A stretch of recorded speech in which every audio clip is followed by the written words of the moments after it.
Wednesday, September 19th, and this be Geeknights. I'm Rim, I'm Scatter. and tonight we be talking about the Piracies.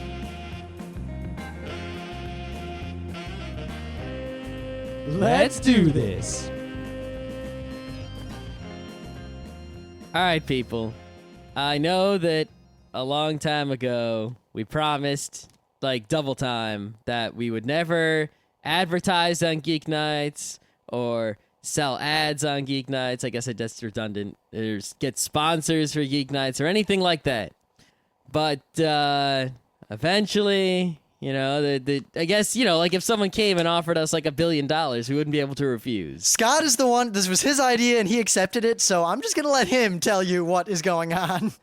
So, I guess, I don't know, should we dilly-dally or like beat around the bush, or should we get right to it? I think, you know how we always say, you know, everyone has a price. There's a point at which you can't refuse. I mean, think about it. Say someone said, hey, would you punch your mom for $5? No. How about 50?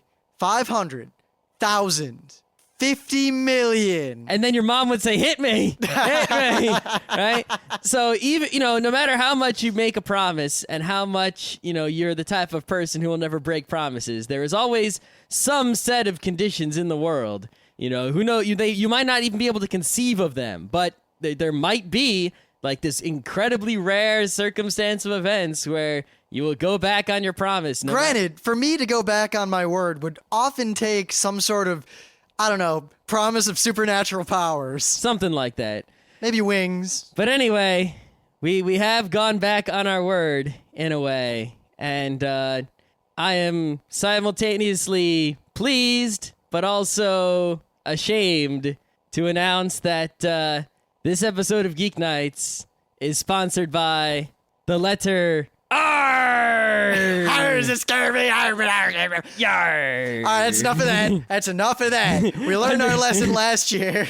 God damn. What lesson did you be learning last year? I've been learning matey? that talking like a bad pirate for more than about 20 seconds be a mighty painful. I heard it also be painful for the listeners' ears. Right. They It need is- a peg ear. It, however, be Talk Like a Pirate Day. It One be. of our most sacred holidays. It honestly, it is one of the few holidays I actually celebrate. I Yes. really do celebrate it, and there aren't many. I don't celebrate Christmas. I celebrate Thanksgiving in that I end up going to people's houses and having part, but I don't celebrate it as a holiday, and I haven't Nope. for a long time. It's pretty much that. International Day of Slayer, which I may or may not ever be able to celebrate again. And Yell at the Sky Day. Yeah. But I mean, you know, back in the day, you'd have holidays and you'd celebrate the holiday. You know, nowadays, I guess there are people out there who do celebrate the holidays, but there are most holidays. I mean, I might do something, like, you know, it's a holiday. Therefore, like every Christmas. therefore, my mom's having a dinner at her house, so I go to it. But I don't actually actively celebrate the holiday. Every it could Christmas, just be we go holiday 1, holiday 2, holiday 3, and holiday 4. Chinese food. Yeah. That only happens on Christmas, and then you set off the alarm in the house. Yeah, but And then the police come. but it's not like I'm actively celebrating the holiday for what the holiday is. You know? Except, well, the thing is, I don't think about presidents on President's Day. I think, ooh, 4-day weekend. Yeah, exactly.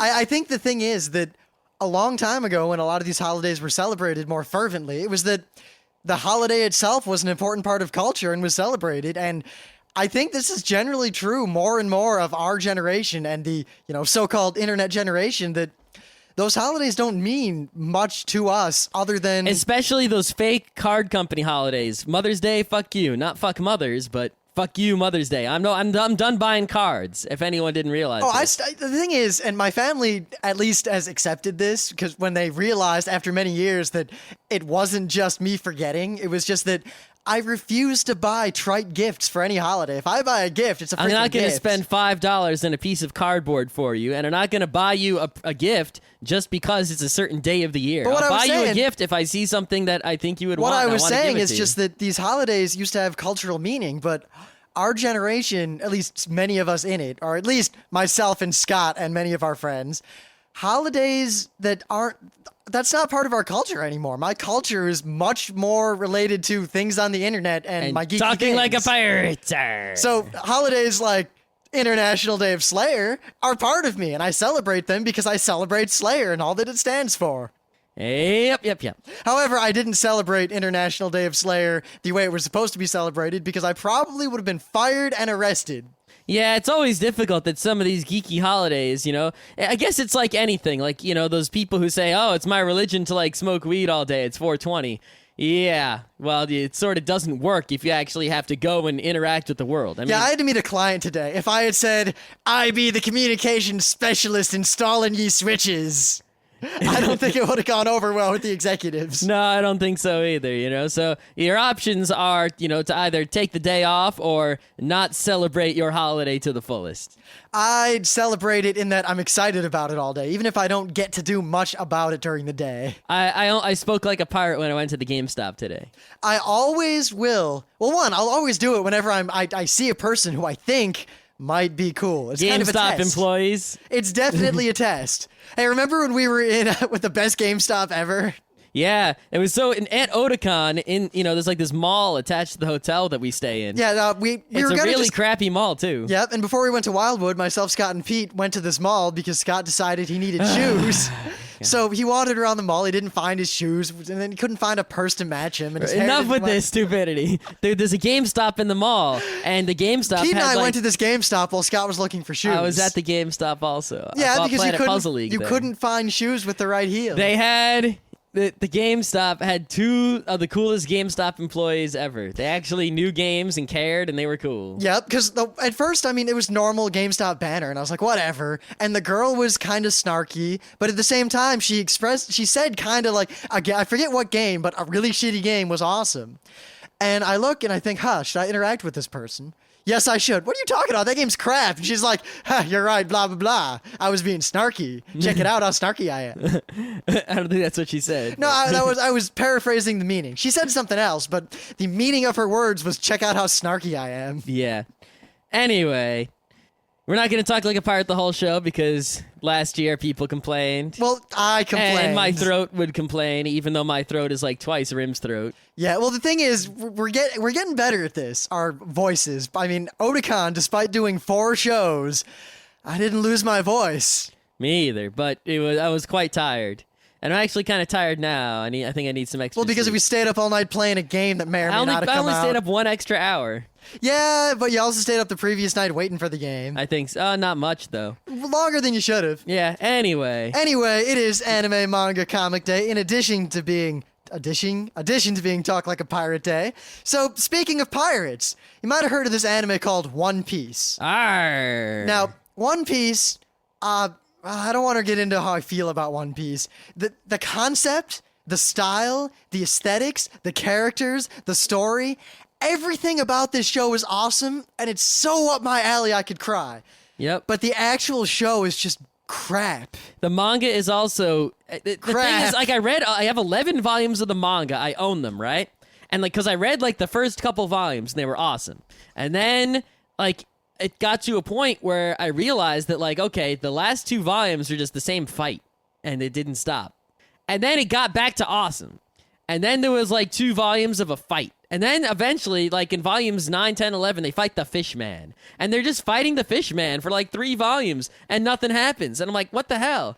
It's one of those just shonen fighting shows that goes on forever. But then in volume 11, like they get back to business and it's awesome. And I'm like, if only they cut out the fighting parts and made them like, like just 10 pages maybe of like, there's a fight, who wins, and they just stuck with, the way they're doing stuff for all the plot stuff. It would be like one of the best manga ever. I would buy like 200 volumes of it. But of course there would only be like 50 volumes because there's 150 volumes of punch, kick, bite, who knows what, and I can't deal with that. But aside from that, the issue here is very simply that many of you may or may not have seen the English adaptation of One Piece. It's notoriously horrendous. I believe there's a relevant VG Cats about it that pretty much sums it up for you, but awful might be a word, terrible, disgusting. Vomitatious. It's absolutely horrid. I mean, I generally don't like a lot of dubs, but this one stands out for being particularly bad. Particularly even more bad is the hip-hop-ish opening song. They replaced the actual opening song. Man, Why can't it be like Italy? They have like the The Italian opener to One Piece is better than the Japanese opener to It's One like the Piece. best opener to any anime ever. I wouldn't go that far. Name a better one. I really like the Master Keaton opener, but Trigun opener's pretty cool. Trigun's okay.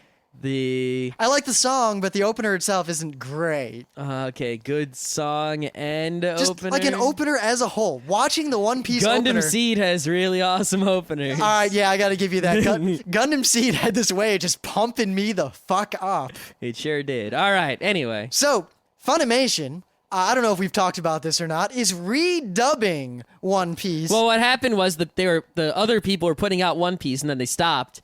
And Good. Yeah. Then these people picked up One Piece and they're putting out the volumes of One Piece on DVD from where the other people left off, but they're doing the dub better, and I guess they're doing it uncut-ish, all right? And I forget what the status was, if they're going to re-release the older volumes to like make up for the ones the other people screwed up or not. I could have looked that up. I just didn't care because I don't want to watch That's One Piece. actually really old news, the fact that they're redoing it. The news is, if you live anywhere near Atlanta, or if you can wait, 24 hours for someone to upload whatever thing they film from it, they're going to premiere the new dub at Anime Weekend Atlanta, which I believe is this weekend. I know a bunch of people who'll be there. Yeah, Not us. particularly Anime World Order and all those people. A bunch of other anime podcasters that aren't Geeknights. I don't know, it's weird. There was a time when I would have gone to like any anime convention. Like just about. And Atlanta's not that far away. But we got stuff doing this weekend. Well, it's more than that. It's that I can't. We do so much stuff now with Geek Nights that I can't justify going to like UberCon is probably the smallest con I could justify taking the time to go to. Well, that's a gaming. I can justify going to a lot smaller gaming con than anime con. But like the smallest anime con I could really go to now is KatsuCon. Yeah, maybe. But this weekend's gonna be a crazy weekend of geekery. There's all sorts of crazy geeky stuff. Well, yeah, because I'm doing the pregame for my first Burning Wheel game, the first Burning Wheel campaign our group has ever run. That happens to be possibly about pirates. Yep. Not right away, but eventually. Yep. And we're also playing D&D and a bunch of other stuff. But also here, I'm going to quote from Anime News Network. The episodes, which feature voice actress Colleen Clinkbeard. Clinkenbeard. She was the girl on the way right in our match game. Oh, no. I point out it's Talk Like a Pirate Day, and that's quite a pirate surname there. Oh, it is. You're right. Yes. Clinkenbeard. However, it is spelled on Anime News Network as Clinkbeard. They did it. Did they do that on purpose for Pirate Day, or is that a mess up? You know, I'm not going to disparage Anime News Network because they're the only useful press we get, so I'll just leave it at that. All right. So, my main man, Kazuo Koike. Known for various things that we may or may not have talked about at Otakon and may or may not have He's known for Lone Wolf and Cub. We'll leave it at that. gotten in trouble for, possibly. He started a new company. The company is called Kazuo Koike Gekiga Sonjuku Company Limited. And what this company is going to do is they're going to teach mangaka and other manga-type creators about copyright and intellectual property, because a lot of them don't know. And, so this is going to be like, hey, manga people, now you can learn if people are ripping you off and you can sue them and whatnot. And I guess Kazuo Koike, is sort of like, I guess he feels that like manga people, he knows that manga people are getting scanslated and all this sort of business. And he knows that a lot more manga people are making a lot of money by selling their manga to the US. So he's trying to educate them into, knowing their rights to intellectual property so they don't get ripped off. I mean, it's hard to say what the true motivation or result of this is going to be. Oh, yeah, I have no idea. But that's what it seems like to me. And it's apparently this is an extension of his, manga artist training program, which has been around for a long time. And like a lot of famous mangaka have graduated from Kazuo Koike's manga training program, like Rumiko Takahashi and other people's. See, I don't know how much piracy in America among English speakers would affect manga, because I don't think that the Japanese are going to be reading the English translations of the manga in their country, especially when manga's so cheap. And No, but I everywhere. think that, say, if something gets like heavily pirated over here, like that, it might not be, harder to license, so you get less money for Except it. it seems to be that if something gets heavily pirated over here, that just is a signal that, hey, this is super popular. Let's bring it out. But who knows what those Japanese remember, people the think? Japanese- They're great. They think backwards when it comes to As this far stuff. as we know, they always license things based on pay us a giant pile of money and then do whatever you want in America. Yeah, So it's, it wouldn't really affect them unless the American company was unwilling to pay. And Well, we know that Kazuo Koike must think that mangaka are clueless when it comes to intellectual property, and he's going to educate them we'll see what to comes of prevent that. piracy. Yar.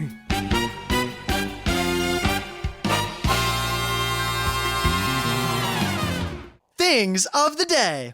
I stumbled upon this randomly when I was setting up if we're going to go to UberCon in any official capacity, if we're just going to go and play games. Sadly, are things that they have nothing to do with pirates. No, not at all, because that's totally lame. What? I'm going to find a video of a pirate. Maybe that one from that weird show with the girl with pink hair. That's what I was just about to say. Yeah, no, Lazy Town. I'm not going to do anything like that, but I stumbled upon this while I was looking into UberCon, and apparently, UberCon, I don't know if this is official or what, but I think it is. It is a promo for the convention itself. Oh. And That's I've not never- a bad idea. You want people to come to your convention, put a video on YouTube like, hey, look at our convention. It's all cool. Well, If you I've wanna- never seen anything like this before. I don't know if other cons do it. And I know like Otakon or something like that wouldn't do it because Otakon doesn't really want more people to show up until the hotel expansion is built. And even then, they only want enough people to show up extra to fill that hotel. Yeah, I mean, it's tough because like remember what happened at the New York Comic Con when they advertised heavily. Yeah, they advertised on television. Bad move for a geek convention because now everyone and their mother shows up and you don't have room for them. Well, the real issue is that one, New York City has more people in it than a lot of countries. And more geeks than a lot of places. Yes, and two, it's very easy to get to the Javits from anywhere in the downstate area, especially for one day. But more to the point, advertising in mainstream media in any capacity for any kind of geeky con, I honestly think does super, super well. And I think Anime World Order touched on this a while ago, but you realize that people like us who are, we're geeky and we're into geeky things, like we watch anime or we read comics, but we're also on the internet.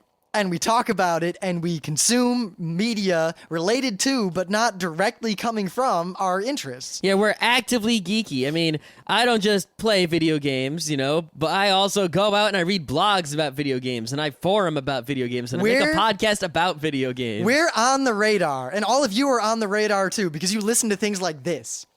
The majority of anime fans, the majority of comic fans, the majority of manga fans, The they vast don't- majority, like 90%. don't even know that conventions exist. Or at most, they know there's a local con that they go to every year, and that's it. Yeah, I mean, most video game people, they might read a video game magazine, maybe, and they kind of go to their GameStop every once in a while, and they see what's on the shelf, and they see if there's anything they like. And all that stuff that, like, we see that, we say, oh, it's just hype, blah, blah, blah, blah, blah. That's all they get is that hype. If they even get that. And that more importantly, they're not on the radar in the sense that they don't talk about their video games on the internet. So the internet and all the press around geekery tends to become kind of an echo chamber where we see the news that we're interested in, and the news agencies and the news people, and I guess people like us, talk about the news that we think we're all interested in, and those people are just totally out of that loop. I mean, So- here, think about this, right? Here's an example. Team Fortress 2, right? It just came with the beta and everything. Most video game people have no clue. Dude, I was playing Fortress forever, and when I brought up Team Fortress 2, hardly anyone knew what it was. Yep. I mean, there was like one guy who was like, yeah, it's coming out. Woo! But anyway, a promo like this, I think, is actually a great idea, especially for a con that can and wants to expand. I mean, say you didn't know anything about gaming, and you didn't know that you play games, but you didn't know there was a gaming con, or you didn't know what they were about, and you saw this. Hot shit, I want to go to that. Also, Yeah, I mean, what's better advertisement for a convention than videos of the convention on YouTube? People can see what actually goes on there, and if that's something they would like, they'd be like, oh man, look, there's something going on at that place. I want to go to that place. Also, this promo in particular is very well done, and it is an exact indication of what UberCon is like, to the point, because I've been going for a number of years I now. watched it, and I was like, oh, I'm at UberCon. Oh, wait, no, I'm not. I mean, I went for Yeah, I went for a while, like before Scott even went. I went on my own. You went one time before I went. Yeah, that was a long time before. It was one time. Yeah. You went to one more UberCon than me. Yes, I did. And you know what? All our other friends have only been to one UberCon. Yeah, it's true. I played more Luke Crane than you. Oh, no. But the con is the same every year. Like, it's the same people. If you watch this video, like, we're watching it, and it's like, oh, I know that guy. I know that guy. I know those kids. I played a game with that guy. I played a game with that guy. That is Katsu and Alex, our friends. Yeah, this video has our friends playing Guitar Hero in it. It's pretty cool. We didn't even expect that. And then, oh, look, there they are. Okay. Yeah, but the thing is, I thought back, in every UberCon I've ever been to, I see the same people, the same vendors, the same everything. There was even one guy that I always saw at UberCon, and I saw him at Kineticon, and I was like, do I know you from somewhere? He's like, probably UberCon. It's the only con I go to. This is the first non-UberCon con I've been to. And I'm like, oh, man, I seen you. Yep. So UberCon is kind of like this close-knit family of gamers in Jersey, North Jersey. If you're a gamer, totally check out UberCon. It's awesome, and we'll be there. All right, check this thing of the day. You ready? This made me laugh a lot. You know, the lolcats. And the pursuant lol rats. Yes, well, it was bound to happen. It was obvious if you thought about it. Lol Thulu, Cthulhu Fatagan cheeseburger. I has color it from beyond space. I think my favorite one is cat-like typing detected, and it's Cthulhu trying to type Cthulhu Fatagan. I made you a fish god cult, but I eated it. I'm off your coast, mutating your villagers. I was actually laughing out loud when I read, because I've seen like one or two of these every now and then, but a bunch of them together, it's kind of like a bunch of evil artifacts all in one room. The power of them combined overwhelms. Is greater than the individual parts. It's like when a guy detects magic and there's like a magic rod, and he goes, ooh, magic rod. And then a guy detects magic in like the magic throne room, and he goes, blind. Your sanity has flavor. Nom, nom, nom. So, back to piracy. We're going to talk about piracy and copyright and all that business and how it relates to the anime industry, because anime is really this weird gray area, and there hasn't really been a consensus as to how to deal with it, and it's changed so much even in the past few years that, I mean, remember when we got to school, like when we got to RIT, the idea of digital fan subs online was still unheard of. And when I downloaded the Escaflowne fan sub and burned it to a CD and brought it to club, people freaked out, and half the club was like, you're a dirty pirate, and half the club was like, I see the future. Yep. Like, I didn't even really understand what was going on at first. Like, digital... What? I don't get it. Because, I mean, I had 40 or 50 VHS tapes that were fan subs of things that I'd gotten from fan subbers from either mailing them VHSs or from buying them for like $2 each. And then someone had a CD-ROM that had the Escaflowne of the movie, and I was like, what? Yeah, and I don't get it. And for me, the CD-ROM I made because I downloaded it from a website. Yep. And I thought, wait a minute, what if more Japanese shows that I can't get a hold of are on the internet? Well, really, this is the issue here, right? You look at something like music piracy, right? Well, I guess music piracy of music from the record labels, right? You're in the country where these things are available.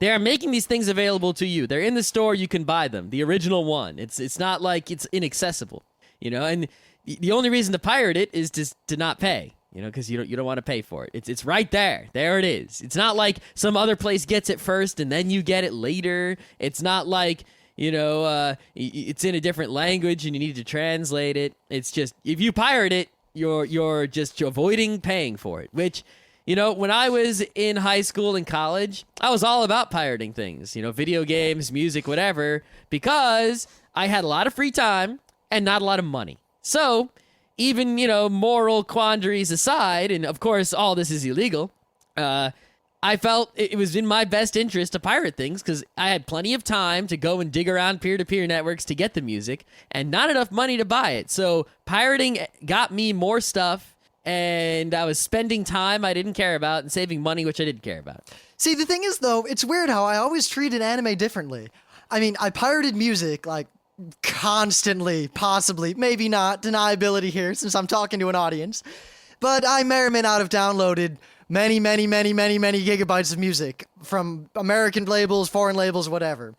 And I pirated movies, maybe, and all those things, but I never Well, it's funny. I would say I never pirated anime, but I did download fan subs. And I guess the difference in my mind and in the minds of a lot of anime fans, especially back then, was that a lot of that anime was not available in English, period. Yeah, I mean, legally, there's no question. It's all illegal. It's all illegal. There is no question about it. No dispute, whatever. But morally, like, you know, it's like morally, I sort of justified myself pirating music because the evil record companies, they're overpriced. Oh, I didn't justify it at all. I thought, I'm totally stealing this because technology lets me. I also did that too. I never even once said to myself, what I'm doing is right. I thought, man, this is totally awesome. It's totally illegal. No, I would, If I did it, which I slightly may not justify it to my, like, I guess more of the time I would justify pirating software. Like, you know, yeah, they can't possibly expect me to pay $800 for the software I absolutely need to do these things, you know? Oh, I never did that either. When I pirated software, I thought, God damn, I just stole $800. But when it came to anime, you know, the moral justification was, this is a Japanese thing. It's not going to be available over here. It's like, there's no way that I can ever see this in my language without breaking the law. It is a work of art that is inaccessible to me. It's like if you went into the museum and someone put a piece of cloth over the painting, and I'm just lifting up the cloth. What's so bad about that? You know? But obviously, technology in the last 5 to 10 years has changed things dramatically. And also, because of interest in anime, spawned largely from these original fan subs and whatever, anime is super popular in the US, and most anime period gets released in English legally, and you can just go buy a DVD. Yeah, I mean, a lot of people have even been like, oh, this is never getting released over here. And then it does. It's, you know, it might not be a good release. It might be an overpriced release, beneficial, but it comes out. I mean, they're putting out crazy shit. The only stuff that really isn't getting released is like super old, obscure stuff. Like if it's old, but it's got any measure of popularity, it's coming out. Sazai-san's not getting released. No, Sazai-san is something that's not going to get released, you know? But, I mean, isn't Crayon Shin-chan is on, like, Cartoon Network? Yeah. And, like, you know, they got Go Lion, which is what Voltron was in Japanese, is going to be coming out. You know, all this stuff that we said, this will never, ever, ever be released in the U.S. legally. It's coming. Now, you know, this is the point where a normal show, we talk about the history and we talk about, you know, well, the gray area this and here are the blah, blah, blah, blah, blah. And we're going to skip all that and just get right to how we feel about it today as it stands. Forget the past, forget the rationales in the past, but fan subs brought the industry up, whatever. Here's how we look at it right now. Well, right now, the way I look at it is this, right? If there's an anime that is super duper old, right? And the odds of it coming out in the US are super, super low. For example, Space Runaway Ideon, right? That's not coming out here, man. It's just not. Or if it does, it'll come out a long time from now and we'd probably just buy it or something. Legend of the Galactic Heroes, right? Fuck that show. Yeah, but these shows, people are fan subbing them, and rightly so. They are making an old work of art that while, yes, it's all illegal, but if I had my way, and I think a lot of people agree, that's so old, it should be in the public domain.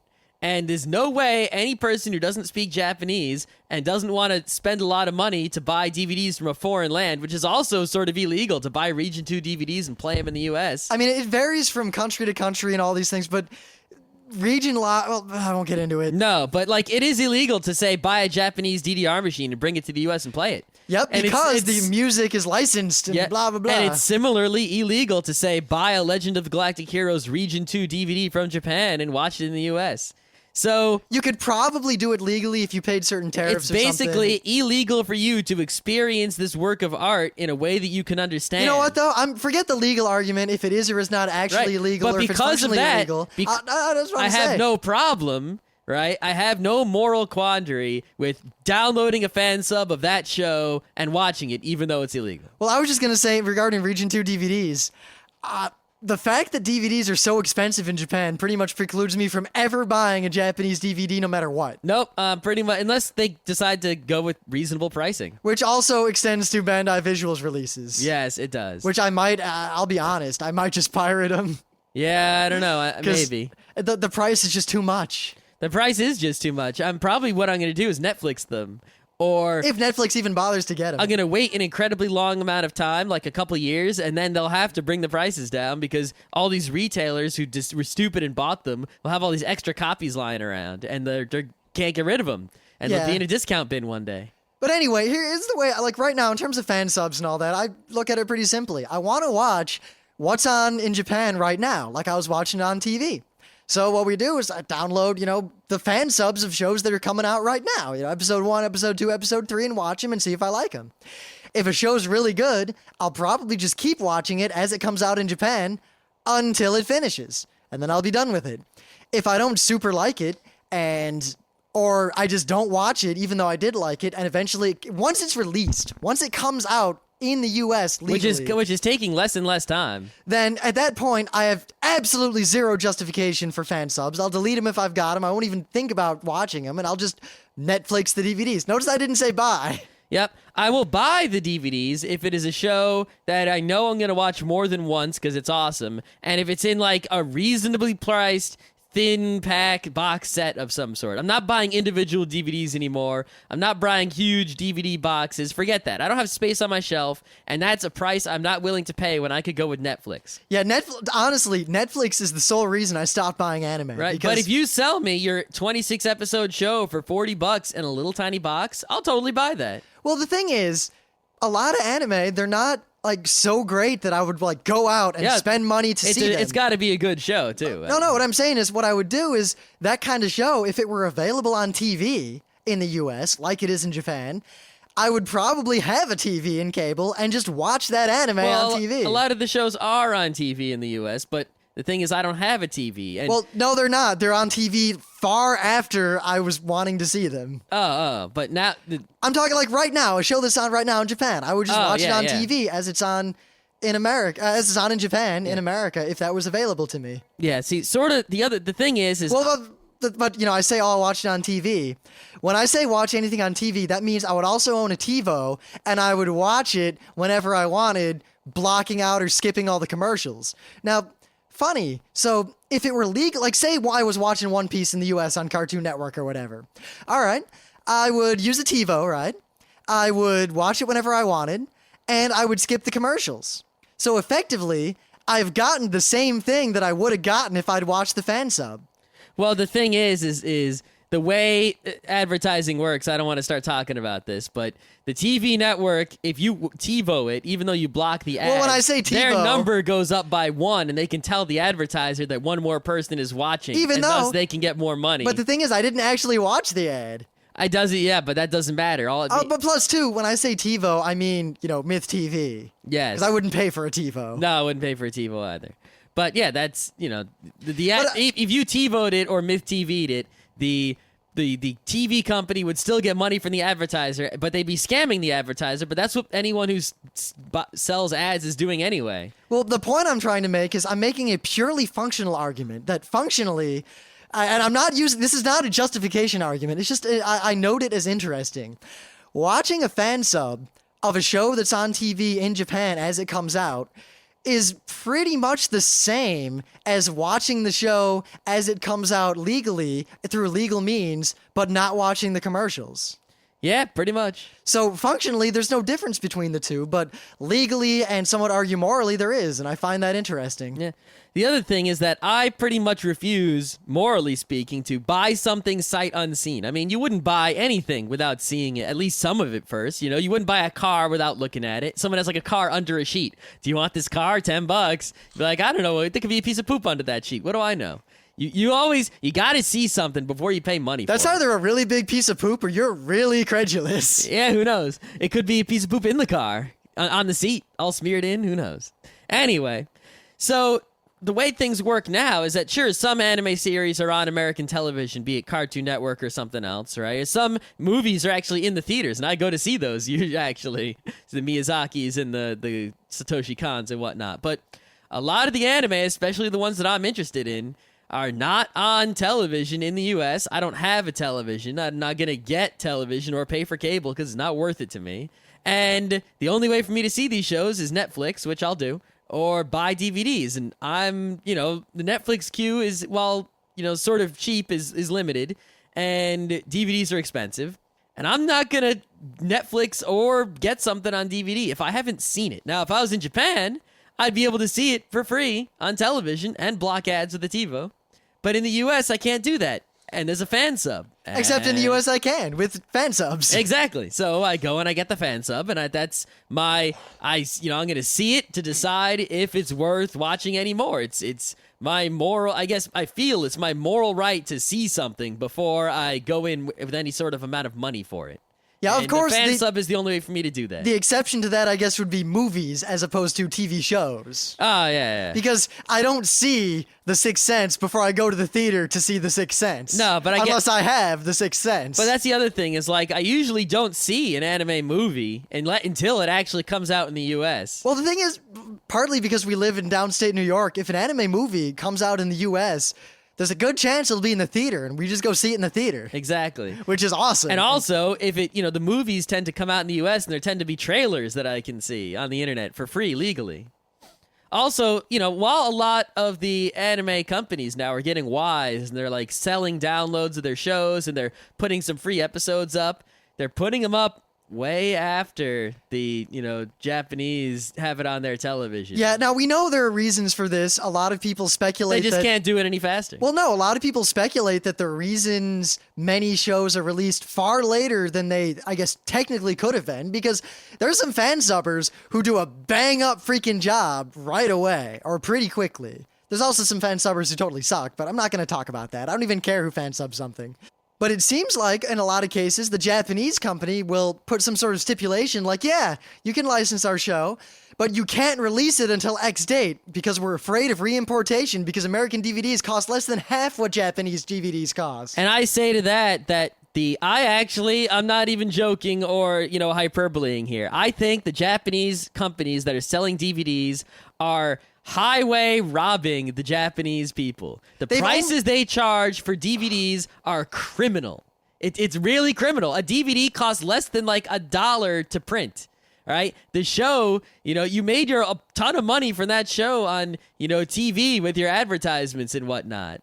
You can sell the DVDs for like $20. I bet, the same price we sell them for here. I bet a whole bunch of people will buy them who don't normally buy things because you charge so much freaking money for them. I mean, part of it was just that they kind of have a monopoly on the market, partly due to all this region locking crap that's around. And I mean, it's hard to say how the Japanese economy and market would deal with cheaper DVDs and whatever, but the point is, regardless of the reasons and regardless of what would happen if they lowered them, the prices are way too high. And obviously, the Japanese people know this because the Japanese companies are super afraid of competition from their U.S. licenses. And capitalism, you lose. But to really simplify it, here's how I go about it. Very, very simply. If a show has not been released in the U.S. yet, I'll watch the fan subs. If it's been released in the U.S. and it's a show that I want to see again and show to other people, I'll buy it, whole box set, immediately. As soon as I can. As long as there is a box set that you can buy, and it's not like individual DVDs for $30 each. Yeah. If it's a show that I don't want to own, and there aren't many shows I want to own, I'll Netflix it, and that'll be the end of it. And the only other thing I can say is that if there's a bootleg pirated copy, fuck whoever's selling it. Yeah, I mean, the only thing that's really changed in terms of myself is that, back in the day, if there was a show that, was available in the U.S. on DVD that I wanted to own and watch again and again, I couldn't afford it. And I had plenty of free time and no money. So I would actually, download it in lieu of purchasing it. But it's not like if I downloaded it, I wouldn't purchase it. It was I couldn't purchase it even if I didn't download it. So they weren't really losing money. And now that time is more valuable to me than money, I'll buy it if I want it. And so they're getting all the money from me that they were ever going to get, whether or not fan subs existed. In fact, they're getting more money from me because if I wasn't able to see the fan sub and know I wanted the show, I wouldn't have bought anything. But I do want to take a moment to talk a little bit about actual pirates, as in the people who sell fan The people who are on subs. boats with rocket launchers who hold up your boat and take Or all the your people stuff. who sell, Chinese bootleg copies of anime or whatever for actual money for a profit. Or the Because- people who take fan subs off the internet, burn them to CDs and sell them. Yeah, or in particular, in the mall here. I mean, we have a cool anime store in the mall, and we have another mall that's not as crappy, and in that mall there's another anime store. and the anime store in the mall sells straight up bootlegs. Yeah, not even joking. Like, yeah, these are bootleg right here in the mall.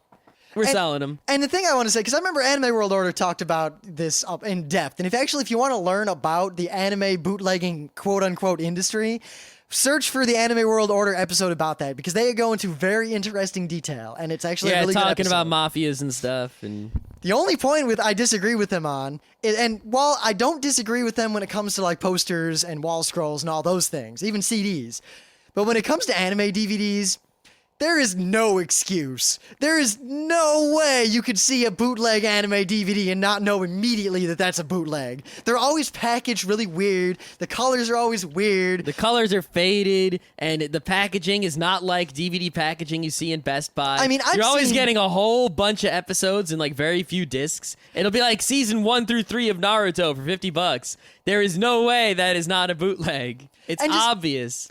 People, There's Chinese writing all over the Don't back. people notice that the cheap DVD they see from the guy on the street is weird looking compared to the one they saw in Best Buy that was a lot more money?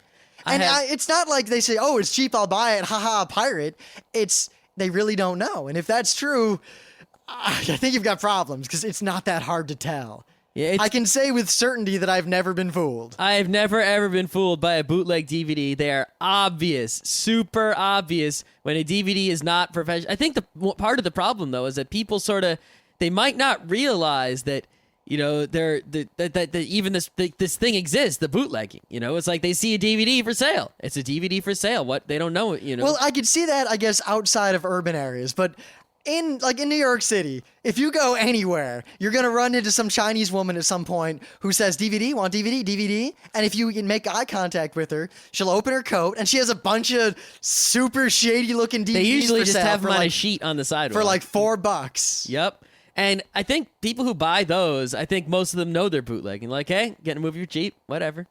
They really don't. Yeah, I mean, if someone knows it's a bootleg, I still think you're a crappy person for buying the bootleg, but as long as you're not lying to yourself, I don't hate you. Well, I think the problem is even if they're not lying to themselves, like, yeah, I'm buying a bootleg, they don't really have in their mind, like, what that really means down the line. They're just like, yeah, this is technically shady, whatever. They don't actually understand, like, the whole, like, what's behind that DVD and how, this bootleg came to be and the whole market behind it. They don't understand or even think about those things. And I think if they did, they might think twice before buying the bootleg DVD. Or not. Who knows? Yeah, but it frightens me that that there is such a market for bootlegs, because it's not like they're well done like those old Sonmei CDs, which I got burned by those a couple of times. Yep. Well, not really burned by them, because honestly, the Sonmei CDs were super high quality, and a lot of times they were better than the actual CD. Yeah, I mean, you just take the actual CD, you copy it perfectly. But like they're perfect. Yeah. But the DVDs, like, they're so obviously bootlegs. You'd have to be really dense to not realize that this DVD there's something wrong with it, that there's something shady going on. Yep. And I think a lot of people who say, "Oh, I got burned. Yeah, I didn't realize it was a bootleg," are just lying to cover for the fact that they bought a bootleg. Yep.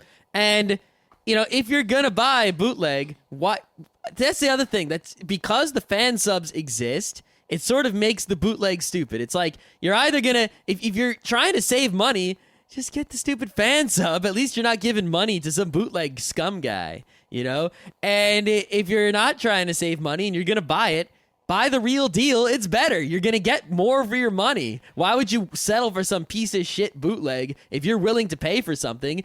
Buy something that's actually quality. Don't buy shit. I mean, remember that You Planetes? can get better than shit for free. Remember when Scott Johnson bought that Planetes bootleg, and it was basically it was okay for 2 episodes, and then the fan subs degenerated into literally gibberish. Yeah, I mean, it's like you can get better than shit for free, and you can get a really, really awesome copy for money. Why would you ever pay less money than the awesome copy, for worse than the free one? It makes no sense. I think, regardless of the harm that bootlegs cause, you're only making a stupid decision for yourself when you buy a bootleg, because you could get better with a fan sub, and if you're willing to pay money, you can get better for your money.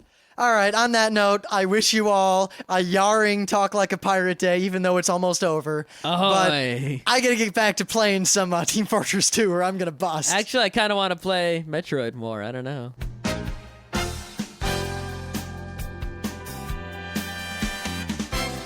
This has been Geeknights with Rim and Scott. Special thanks to DJ Pretzel for the opening music. Be sure to visit our website at www.frontrowcrew.com, where you'll find show notes, links, our awesome forum, a link to our Frapper map, and links to all the RSS feeds. We say feeds plural because Geeknights airs 4 nights a week, covering 4 different brands of geekery. Mondays are science and technology. Tuesdays, we have video games, board games, and RPGs. Wednesdays are anime, manga, comic nights. And Thursdays are the catch-alls for various rants and tomfoolery. You can send us feedback by email to geeknights@frontrowcrew.com, or you can send audio feedback via Audio. Just click the link that says Send Me an Audio on the right side of our website. If you like what you hear, you can catch the last 100 episodes in iTunes or in your favorite podcatcher. For the complete archives, visit the website, which has everything. Geeknights is distributed under a Creative Commons Attribution Non-Commercial Share-alike 2.5 license. This means you can do whatever you want with it as long as you give us credit, don't make money, and share it in kind. Geeknights is recorded live with no studio and no audience. But unlike those other late shows, it's actually recorded at night.